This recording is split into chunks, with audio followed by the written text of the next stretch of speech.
Processo que apura a origem dos 51 milhões de reais do ex-ministro Gedel Vieira Lima entra na última fase antes do julgamento do Supremo. A denúncia foi recebida pela segunda turma do Supremo em maio de 2018. Justiça condena envolvidos em esquema de corrupção na Casa da Moeda. Ministro Edson Fachin barra a venda de ativos da Petrobras para a empresa francesa. Contra a violência na hora do parto. MPF pede que Ministério da Saúde não retire termo violência obstétrica de documentos oficiais.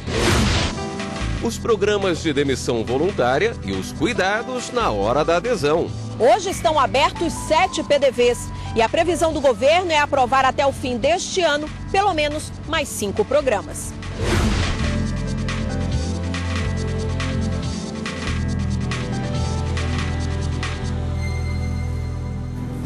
Olá, boa noite. Boa noite.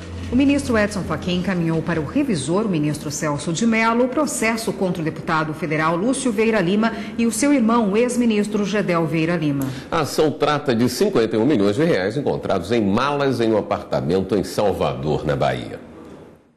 Lúcio e Gedel respondem com mais 2 pessoas pelos crimes de lavagem de dinheiro e associação criminosa. A denúncia foi recebida pela segunda turma do Supremo em maio de 2018. Após encerrar todas as fases da instrução processual e preparar o relatório com o caso pronto para ser julgado, o ministro Fachin, relator da ação penal, encaminhou os autos para o decano para revisão. As malas com dinheiro foram encontradas pela Polícia Federal em setembro de 2017, em um apartamento que seria utilizado por Gedel Vieira Lima, em Salvador. O ministro Edson Fachin, do Supremo Tribunal Federal, concedeu uma liminar suspendendo o processo de vendas de ativos da Petrobras, como refinarias e a unidade de fertilizantes Araucária Nitrogenados. Ele também interrompeu o procedimento de venda da TAG, Transportadora Associada de Gás. O pedido foi feito por sindicatos de trabalhadores ligados aos setores de petróleo e gás. A Petrobras tinha fechado acordo para vender 90% da transportadora para um grupo liderado por uma empresa francesa por 8 bilhões e 600 milhões de dólares. O ministro Fachin cassou decisão de janeiro do Superior Tribunal de Justiça que havia derrubado o liminar contra a venda da unidade do gasoduto TAG. Segundo o ministro, a decisão do STJ afrontou determinação anterior do ministro do STF, Ricardo Lewandowski. Por isso, suspendeu o processo de venda. O Ministério Público recomenda que o Ministério da Saúde não retire o termo violência obstétrica de documentos oficiais. Para o MPF, é necessário adotar medidas que coíbam esses atos na hora do parto. Não consigo achar outro termo que não violentada. Eu me senti violentada mesmo. Demorou um bom tempo para Liliane superar a experiência do primeiro parto, que foi há 2 anos. Tanto é que no nascimento da pequena Clarice, de 3 meses, ela ainda teve medo. Chegou uma outra obstetra e fez a manobra de cristalar em mim, que é aquela pressão no abdômen para baixo, para forçar a saída do bebê de forma mais rápida. E nesse processo, eu acredito que tenha sido por esta manobra, causou uma distócia de ombro no bebê. A Organização Mundial da Saúde diz que violência obstétrica é quando há abusos verbais, procedimentos médicos não consentidos, violação da privacidade, recusa em administrar analgésicos, violência física e outros. A OMS, com base em estudos científicos, também pede que não seja feita a episiotomia, que é um corte na região vaginal, e ainda a manobra de Cristeller, técnica que empurra a barriga da mãe, ambas já proibidas em vários países. Foi com base nas orientações da OMS que o Ministério Público Federal pediu que o Ministério da Saúde atue contra a violência obstétrica em vez de proibir o uso do termo. No começo de maio, o Ministério, por meio de despacho interno, orientou que as normativas da pasta passem a se evitar e até mesmo abolir o termo violência obstétrica de documentos de política pública. Segundo o documento, o termo violência obstétrica tem conotação inadequada e não agrega valor. Informou que o cuidado tem sido para evitar danos e intervenções necessárias são para preservar a vida da mãe e do bebê. E ainda que estratégias têm sido fortalecidas para a abolição do uso do termo. Em Brasília, o Ministério Público do Distrito Federal e Territórios também atua para coibir a violência obstétrica. O órgão recebe relatos de mulheres que sofreram esse tipo de conduta.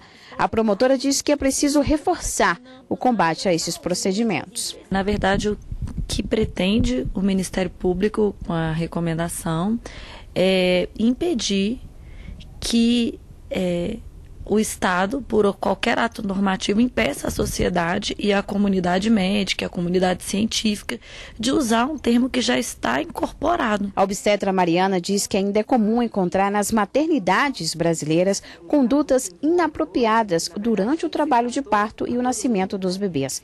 Ela optou por seguir a linha humanizada, que vê a mulher como protagonista do parto. Deve ser um atendimento respeitoso, acolhedor, que respeita mesmo a autonomia e o protagonismo da mulher, entende o parto como algo natural, fisiológico e que essa mulher seja assistida por uma equipe de profissionais capacitados para acolher e dar esse respeito que elas merecem e têm o direito. A Justiça Federal condenou 3 pessoas envolvidas em um esquema bilionário de corrupção montado por funcionários da Casa da Moeda do Brasil e da Receita Federal e por representantes da Brasil Indústria de Tintas e Sistemas. As investigações fazem parte da Operação Vícios, deflagrada em 2015 pela Polícia Federal e pelo Ministério Público Federal. Desde 2008, após o processo que concluiu pela não exigência de licitação, a empresa firmou com a Casa da Moeda um contrato de mais de 3 bilhões de reais para execução dos serviços relacionados ao sistema de controle de produção. Segundo o Ministério Público, o procedimento foi fraudado e os envolvidos receberam dinheiro da empresa. Até uma outra empresa de fachada foi criada de acordo com a denúncia. Além da condenação dos réus, foi decretada a perda dos bens comprados durante o período das irregularidades. O Superior Tribunal de Justiça mantém condenação de quase R$700 mil ao Google por não retirar postagens ofensivas de blog. Um crime escondido por uma tela de computador. Comecei a receber várias mensagens de várias pessoas diferentes no meu perfil, me chamando de golpista, dizendo que eu tinha roubado coisas delas e que eu ia pagar. E eu não estava entendendo nada. Eu comecei a confrontar essas pessoas e elas me mandaram um perfil exatamente igual ao meu, que estava me usando a minha imagem e o meu nome para aplicar golpes. O golpista fazia compras pela internet como se fosse a Abigail e não pagava. Assim que eu descobri os golpes, eu já fui na delegacia, fiz um BO e eu já fiz uma postagem no meu perfil dizendo que aquele perfil, e botei o link dele, era falso e que eu não tinha nenhum envolvimento com as coisas que aquele perfil fazia e que o BO já tinha sido feito. Na mesma velocidade que a internet cresceu, também aumentou o número de crimes virtuais. Em 13 anos, a Central Nacional de Denúncias de Crimes Cibernéticos da Associação SaferNet recebeu e processou mais de 4 milhões de denúncias anônimas relacionadas a quase 800 mil páginas espalhadas por mais de 100 países. Ainda de acordo com a associação, a maioria desse tipo de crime está relacionada à pornografia infantil, crimes contra a vida, racismo e intolerância religiosa. Em Sergipe, um gerente de um complexo turístico que foi vítima de difamação na internet entrou com um processo. Criaram um blog onde eram veiculados textos e imagens difamatórios contra ele e alguns colegas de trabalho. Também fizeram um perfil falso no nome do gerente em uma rede social do Google. Na justiça, ele pediu que o Google retirasse o site do ar. O juízo de primeiro grau determinou que o provedor retirasse o conteúdo ofensivo, informasse os dados do autor do blog e o IP de origem em 5 dias, sob pena de multa diária de R$1.000 e condenou a empresa a pagar R$20.000 de indenização. O Tribunal de Justiça de Sergipe aumentou o valor da multa para R$3.000 até a retirada do conteúdo do blog. O valor acumulado chegou a R$691.000. O STJ manteve a condenação. O relator do caso, ministro Marco Aurélio Belize, destacou que, apesar de a empresa ter informado o número do IP do computador utilizado para as postagens, deixou de cumprir a parte principal da decisão, que é a retirada do conteúdo ofensivo, sob a alegação de que o material não teria sido devidamente identificado.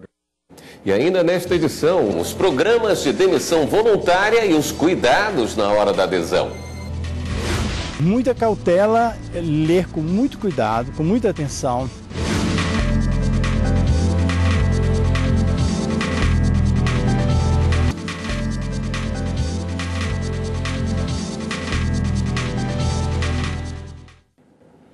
Vários programas de desligamento voluntário estão abertos no país. Com isso, o governo espera equilibrar as contas.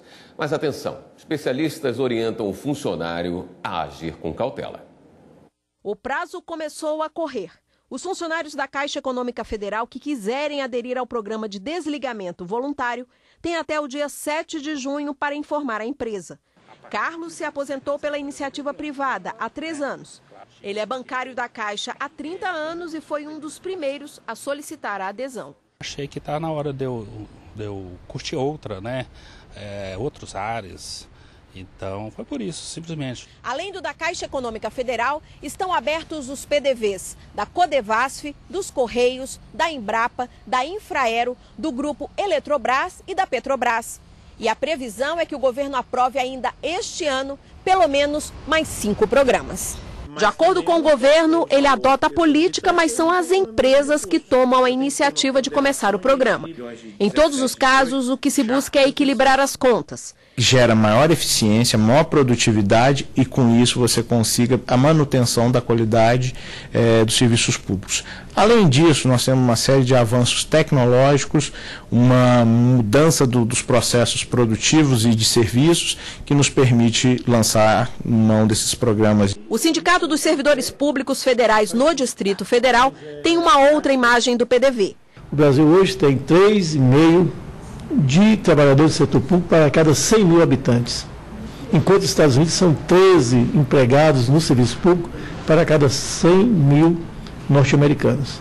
Portanto, o Brasil precisa fortalecer o Estado, redimensionar no sentido de aumentar e não diminuir a sua força de trabalho para o Estado poder prestar um serviço público de qualidade. Importante ressaltar que a decisão de aderir ou não ao programa é do funcionário. O governo estimula, as empresas oferecem a oportunidade, mas, como o nome diz, o PDV é uma opção. Muita cautela, ler com muito cuidado, com muita atenção, não tomar nenhuma decisão por impulso, não se deixar governar por quantidade de salários que estão sendo oferecidos, porque não é necessariamente ou somente isso. Ele deve procurar orientações de quem está mais familiarizado com as expressões. Os planos, eles são elaborados com expressões técnicas.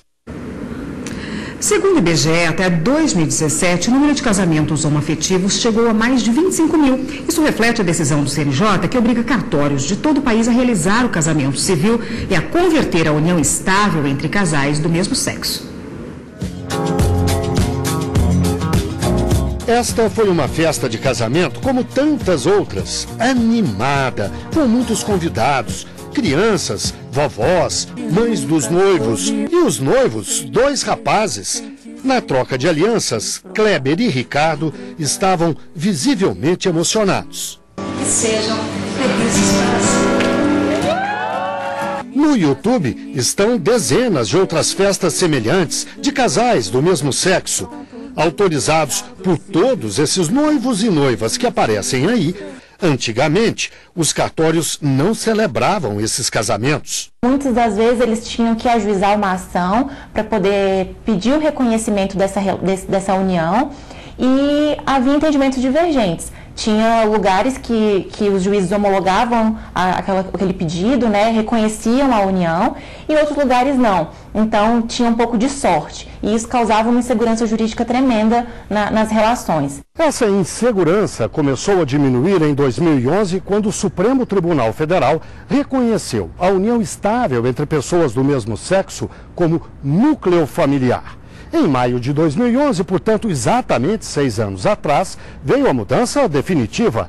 A resolução 175 do CNJ determinou. Se os cartórios não registram esses casamentos, se eles se negam a cumprir isso, há um processo administrativo, o CNJ ele vai ser informado, o juiz corregedor do local, do tribunal local também, ele vai ser informado e o cartório será obrigado a fazer esse registro. Thales e Natan, 2 homens trans, não perderam tempo.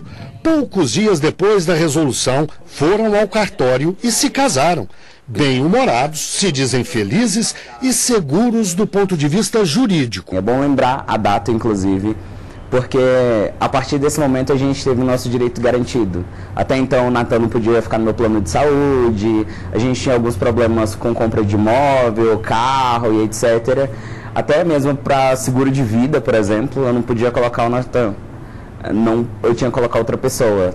Eu podia ser, sei lá, meu primo, mas eu não podia colocar o Natan. E hoje eu já tenho esse direito garantido justamente para isso. A gente poder se casar, a gente poder ter o mesmo plano de saúde, tudo isso meio que ajeitou, encaixou a nossa vida, aquilo que faltava e que a gente pôde fazer depois que essa resolução saiu, que a gente conseguiu se casar.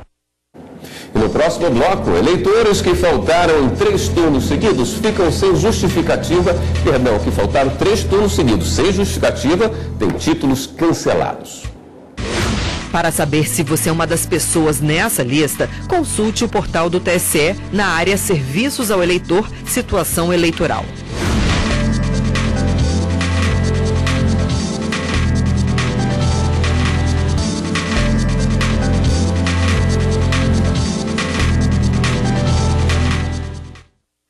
Pesquisa realizada nas capitais do país aponta que 83 milhões de brasileiros têm pelo menos uma dívida parcelada. O parcelamento está entre as estratégias de venda. Nas vitrines, o lojista expõe para quem passar que topa dividir o valor. Uma pesquisa da Confederação Nacional de Dirigentes Lojistas e do Serviço de Proteção ao Crédito, realizada nas capitais brasileiras, mostra que 83 milhões de brasileiros têm pelo menos uma dívida parcelada. 61% admitiram que aproveitaram a oferta de crédito e compraram por impulso. E a maioria disse que as lojas de departamento e a internet são as que mais oferecem essa opção tentadora. Hoje tudo te atrai. A televisão te atrai, o marketing te atrai, o celular te atrai. Para onde você anda, tem alguém querendo te vender alguma coisa, né? E às vezes você não resiste. Então a pessoa tem que ter um controle financeiro muito grande para que ele não tenha o dissabor no futuro. Esses consumidores, de acordo com o levantamento, comprometeram a renda com cartão de crédito, cartão ou crediário de loja ou cheque pré-datado. 13% admitiram não fazer qualquer análise ou pesquisa antes de aceitar a proposta. A lei do consumidor não proíbe o parcelamento. Determina, sim, que a empresa não aumente o preço do produto ou serviço por isso. E, claro, a legislação traz os direitos e deveres das partes quando há inadimplência das parcelas. O credor ele tem, sim, o direito de inscrever o inadimplente nos órgãos de proteção ao crédito. No entanto, ele deve observar o artigo 42 do Código de Defesa do Consumidor, que traz umas regrinhas lá. Quitada a dívida, o comerciante ou o credor deve de imediato procurar excluir o nome dessa pessoa dos cadastros de inadimplentes. A Justiça Eleitoral cancelou mais de 2.400.000 títulos de eleitor em todo o país. São os eleitores que faltaram aos últimos 3 turnos das eleições e não justificaram a ausência.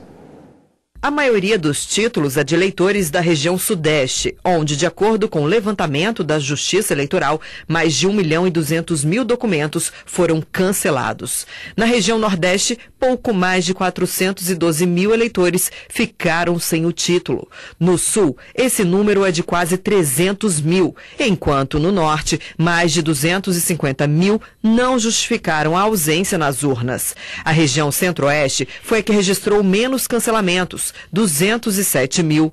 Dos eleitores que residem no exterior, quase 75.000 não regularizaram a situação e tiveram o título cancelado. São Paulo foi o estado que teve mais cancelamentos, seguido do Rio de Janeiro, de Minas Gerais e do Rio Grande do Sul.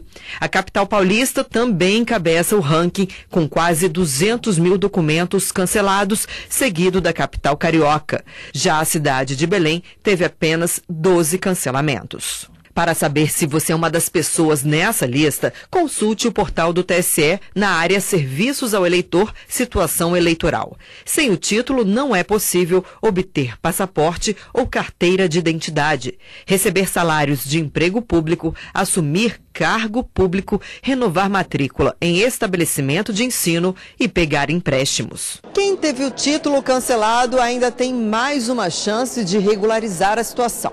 Para isso é preciso, antes de mais nada, pagar uma multa e, em seguida, procurar um cartório eleitoral com documento pessoal, comprovante de residência e o título de eleitor para quem ainda possuir o documento físico. A regularização do título só será possível se não houver nada que impeça a quitação eleitoral, como, por exemplo, a suspensão dos direitos políticos. A 5ª edição da Semana Nacional da Conciliação Trabalhista começou hoje. A ação é realizada pelo Conselho Superior da Justiça do Trabalho em parceria com os tribunais regionais do trabalho de todo o país. A cerimônia da abertura da 5ª edição da Semana Nacional da Conciliação Trabalhista foi realizada no Tribunal Regional do Trabalho da 1ª Região, no Rio de Janeiro. O vice-presidente do Tribunal Superior do Trabalho e do Conselho Superior da Justiça do Trabalho, ministro Renato de Lacerda Paiva, esteve presente na solenidade. É ele quem coordena a Comissão Nacional de Promoção à Conciliação da Justiça do Trabalho. Desde sempre foi e tem sido o papel da Justiça do Trabalho a pacificação social. E, para tanto, nada mais eficiente do que a solução dos conflitos através do diálogo e da solução compartilhada. A Semana Nacional da Conciliação Trabalhista tem o objetivo de proporcionar maior celeridade ao encerramento de conflitos trabalhistas por meio de solução amigável. Durante a semana, a Justiça do Trabalho soma esforços em todo o Brasil para ampliar o número de audiências entre empregados e empregadores, buscando alcançar o maior número possível de acordos. Somente nas 4 primeiras edições foram mais de 700 mil atendimentos, cerca de 102 mil acordos consolidados e uma movimentação de recursos financeiros superior a 2 bilhões de reais. A edição deste ano será realizada até o dia 31 de maio em todo o país. E agora vamos dar um giro na rede para saber das últimas notícias.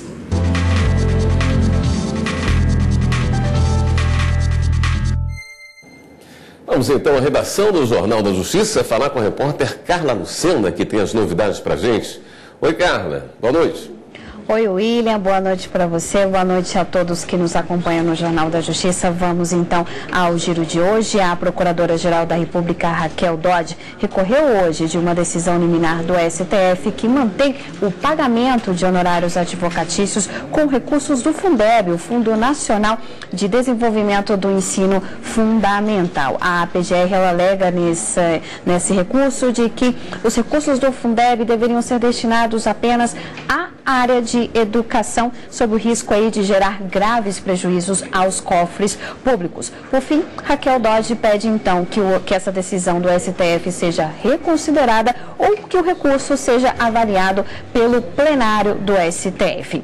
E olha só, a ministra do STF, Carmen Lúcia, ela determinou hoje que o Exército faça uma perícia em áreas de litígio envolvendo os estados do Piauí e também do Ceará. E olha só, essa é uma disputa que vem desde a época do Império. Em 1880, um decreto ele alterou a linha divisória desses dois estados e aí em 1920 os dois estados que na época eram províncias assinaram aí um acordo que pedia que fosse feito um estudo geográfico nessa área, o que não aconteceu até hoje. Então agora com a decisão da ministra Carmen Lúcia, o Exército vai fazer então essa perícia que deve custar quase 7 milhões de reais. E olha só, vamos falar agora sobre a Operação Cashback. O Ministério Público Federal apresentou hoje uma nova denúncia contra envolvidos em um esquema que desviava recursos milionários da área da saúde do Amazonas. O MPF pediu hoje a condenação do ex-deputado federal Sabino Castelo Branco e mais 5 pessoas. Eles foram denunciados de terem cometido dispensa ilegal de licitação e também peculato. A denúncia ainda pede que os denunciados eles devolvam aos cofres públicos um pouco mais de 1,5 milhão de reais pelos danos causados.